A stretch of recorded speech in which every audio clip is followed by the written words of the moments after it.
बूढ़े पिता की दिल छू लेने वाली कहानी।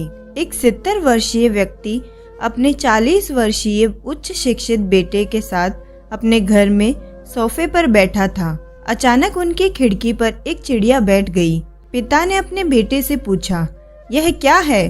बेटे ने जवाब दिया, यह एक चिड़िया है। कुछ मिनटों के बाद पिता ने अपने बेटे से दूसरी बार पूछा, यह क्या है? बेटे ने कहा, पिताजी, मैंने अभी आपको बताया, यह एक चिड़िया है। थोड़ी देर बाद बूढ़े पिता ने फिर से अपने बेटे से तीसरी बार पूछा, यह क्या है? इस समय बेटे के स्वर में कुछ गुस्से का भाव था। तब उसने अपने पिता से झुंझलाते हुए बोला, यह एक चिड़िया है, चिड़िया। थोड़ी देर बाद पिता ने फिर से अपने बेटे से चौथी बार पूछा, यह क्या है? इस बार बेटा अपने पिता पर चिल्लाया, आप मुझसे बार बार एक ही सवाल क्यों पूछते रहते हैं? हालांकि मैं आपको कई बार बता चुका हूँ कि यह एक चिड़िया है। क्या आप इसे समझ नहीं पा रहे हैं? थोड़ी देर बाद पिता अपने कमरे में गए और एक पुरानी डायरी लेकर वापस आए, जिसे उन्होंने अपने बेटे के जन्म के बाद से बनाए रखा था। एक पेज खोलने पर उन्होंने अपने बेटे को उस पेज को पढ़ने के लिए कहा। जब बेटे ने इसे पढ़ा तो कुछ शब्द डायरी में लिखे गए थे। आज मेरा 3 साल का छोटा बेटा सोफे पर मेरे साथ बैठा था जब खिड़की पर एक चिड़िया बैठी थी।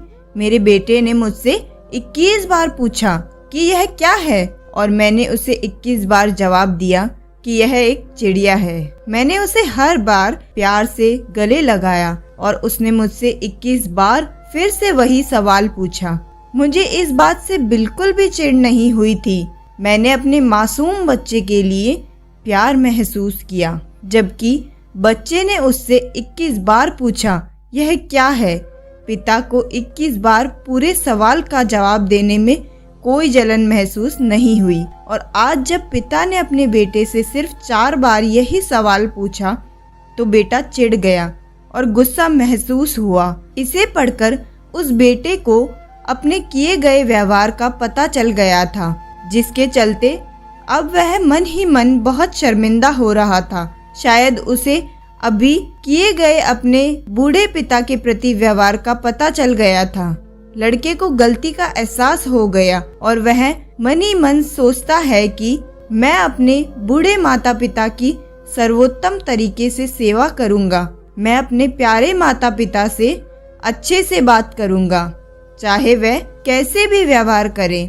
तो आप सभी को इस कहानी को पढ़ने के बाद सीख जरूर मिली होगी। आपको यह कहानी कैसी लगी कमेंट में जरूर बताएं। अगर आपको यह कहानी पसंद आई तो वीडियो को लाइक करें और चैनल को सब्सक्राइब जरूर करें।